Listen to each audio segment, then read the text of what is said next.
As experiências do século XIX culminaram no surgimento do chamado City Planning, ou Planejamento Urbano Americano, que foi marcado por vários movimentos. E tais movimentos urbanos resultariam na constituição da urbanística americana do século XX. Era comum na época a prática da construção de uma forma desordenada e também a troca do voto por serviços mínimos e irresponsáveis que faziam dos imigrantes uma massa que desorganizava a estrutura urbana. Eram claras as atitudes políticas levianas praticadas que em grande parte eram de responsabilidade do governo.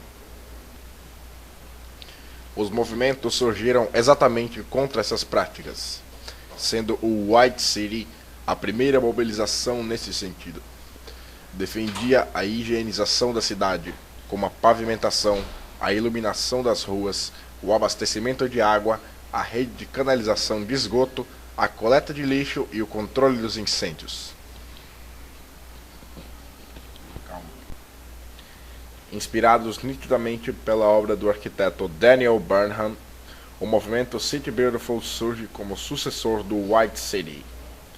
É interessante condensar esse movimento em alguns objetivos operativos: a dimensão e a forma das ruas, o caráter de troca que os edifícios exerciam entre sua localização e os espaços públicos, como seriam organizadas as zonas sem edificação referentes à presença de ruas e a distribuição dos objetos sobre ela, como as árvores e os postes, por exemplo. O ponto mais importante do City Planning estava nas mãos de Olmsted.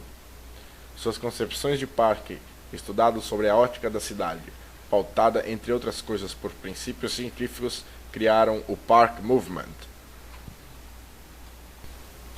A constituição dos parques era a primeira escala de uma intervenção mais complexa de planificação física e social. Olmsted considerava os parques como demonstração da saúde mental do povo e instrumento de luta contra a congestão e instrumento de redistribuição de riqueza. Sabe-se que a concretização de seus projetos foi de extrema importância para preencher os vazios que a democracia americana não supria com as leis. Ao chegar no Central Park, por exemplo, se nota um contorno que divide o parque da cidade.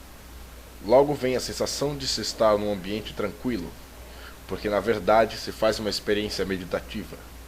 Olmsted não via conflito entre a funcionabilidade do parque e a sua função social. Certa vez ele disse: "Nosso país entrou numa fase de desenvolvimento na qual o bem-estar depende da comodidade, segurança, ordem e economia da vida das grandes cidades.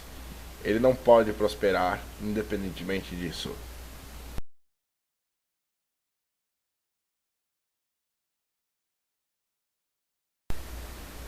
A raiz das ideias do Park Movement pode ser extraída de forma plena no relatório de 1865, onde Olmsted ordena Brooklyn Park, colocando em segundo plano a concepção interna do parque e aprofundando de vez no caráter de intervenção urbanística global.